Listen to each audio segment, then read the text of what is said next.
Before there was history, before there were words, there was survival. The earth was young and violent. Thunder rolled across endless plains of grass where predators ruled and prey had no refuge. Rain drummed on stone and soil that had never known a footprint like ours. Out of the mist of time, small shadows moved, fragile, curious, determined. They were not yet fully human, but they dreamed, they feared, they fought to live. Each heartbeat was a gamble, each sunrise a victory, every discovery a spark in the dark. This is the story of us before we were civilized, before fire, before language, before memory, when instinct was God and nature the only law. This is the story of the wild within us all. This is when we were wild. The world 3.2 million years ago was a place of relentless transformation, a planet still sculpting itself. Africa, the cradle of humanity, stretched wide beneath a burning sun. The air shimmered with heat, and the horizon pulsed with life, both magnificent and merciless. Savannas replaced the deep forests. Grasses swayed where once there had been canopy. Rivers cut their way through dry earth, carving the bones of continents. This was a land where survival belonged only to the most adaptable. Gigantic predators stalked the plains, saber-toothed cats, hyenas twice their modern size, and giant crocodiles lurking in muddy waters. The skies belonged to vultures and eagles, the ground to herds of antelope and elephants the size of houses. And amid this chaos, walking upright for the first time, were creatures on the edge of becoming human. Australopithecus afarensis. They were short, barely over a meter tall. Their faces were still more ape than human, but their eyes carried something new, awareness, a spark that would one day burn into civilization. But for now, it was only survival. And survival was everything. Life was brutal. Every step beyond the safety of the trees meant risk and opportunity. These early hominins scavenged, foraged, and wandered in small bands. They had no tools, no weapons, and little shelter from the heat or the rain. Predators were everywhere. A single roar in the distance could scatter an entire group into the tall grass, hearts pounding, lungs burning with terror. Food was scarce. They followed the seasons, tracking roots, fruits, and carcasses left behind by larger hunters. Some days they found plenty, soft fruit hanging from trees, insects full of protein. Other days they found nothing. Hunger taught them movement. Hunger taught them endurance. In time, their minds began to map the landscape, where the riverbeds dried, where trees bore fruit, where danger hid. Survival demanded memory. Memory demanded thought, and thought demanded connection. So they stayed together, a tribe against the wild.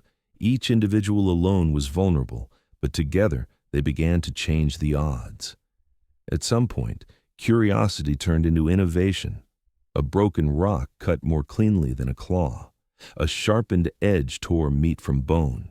It was not invention as we know it. It was discovery, born of accident and observation. The first tools were crude, flakes of stone struck from river pebbles, but in them was the seed of everything to come, control over nature. A fragment of obsidian became a knife, a bone became a hammer, a stick became a spear. With tools came independence. The tribe could scavenge deeper into carcasses, reaching marrow, rich in fat and nutrients. They could defend themselves, even hunt small game. Each tool was more than a weapon, it was a thought made real. A moment when the mind reached beyond instinct, when imagination met survival. This was the dawn of intelligence and the first whisper of human dominance over the wild. The rhythm of their lives followed the pulse of the earth. They moved with the herds, following migrations across endless plains. Women gathered fruits, roots, and seeds. Knowledge passed silently through generations. Men and women hunted small animals together, quick, silent, coordinated. Their days began with the cry of birds and ended beneath an ocean of stars. They didn't yet name constellations, but they felt them. The universe above was both terrifying and comforting, a canopy of the unknown. The hunt was dangerous. Every chase could turn fatal. Yet it was in these hunts that something extraordinary happened. Teamwork. Gestures replaced words. Grunts became signals. A glance, a movement, communication was born. For the first time, humanity moved as one organism.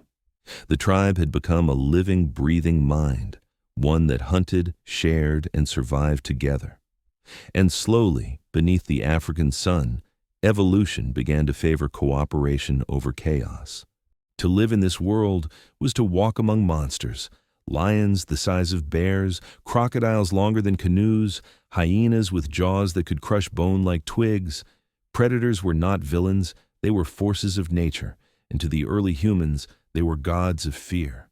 Each encounter was a battle of instinct, flee or fight. When cornered, the tribe would gather, shouting, throwing stones, waving branches to appear larger. Sometimes it worked, sometimes it didn't. But these moments of terror shaped them.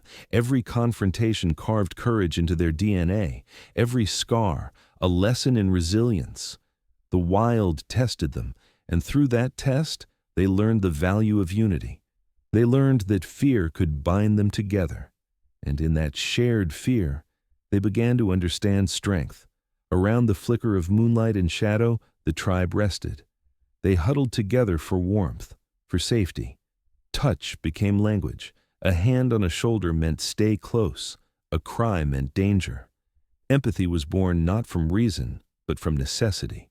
When one member was lost, the tribe mourned. When a child was born, hope returned.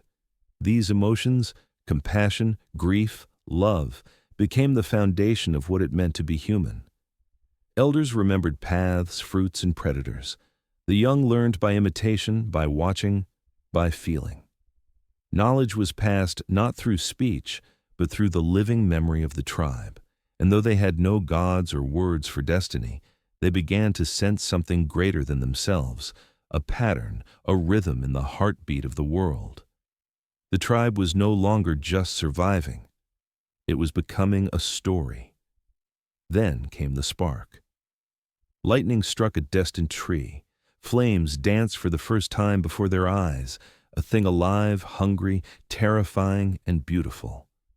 At first, they fled, but curiosity drew them back. They watched as the fire devoured wood, turned night into day, and predator into prey. The fire changed everything. It gave them warmth in the cold, protection in the dark, and power over the beasts that once ruled them. And more than that, it gave them time. With fire came the night's first stories. The tribe sat in its glow, watching shadows dance, imagining shapes in the flame. The human mind began to awaken. They dreamed. They remembered. They wondered.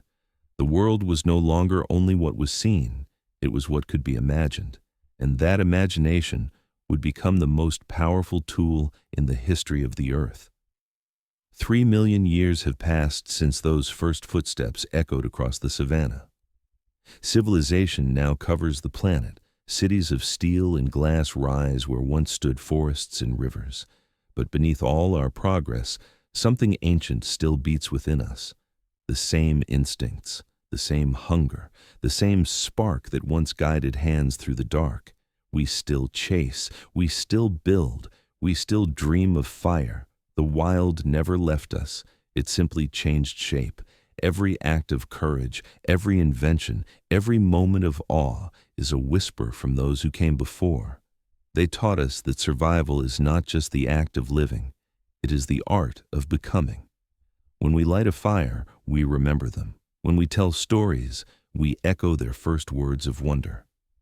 When we face fear, we walk again beside them. We are their descendants. We are their voice. We are the continuation of their struggle. Because before we were human, we were wild.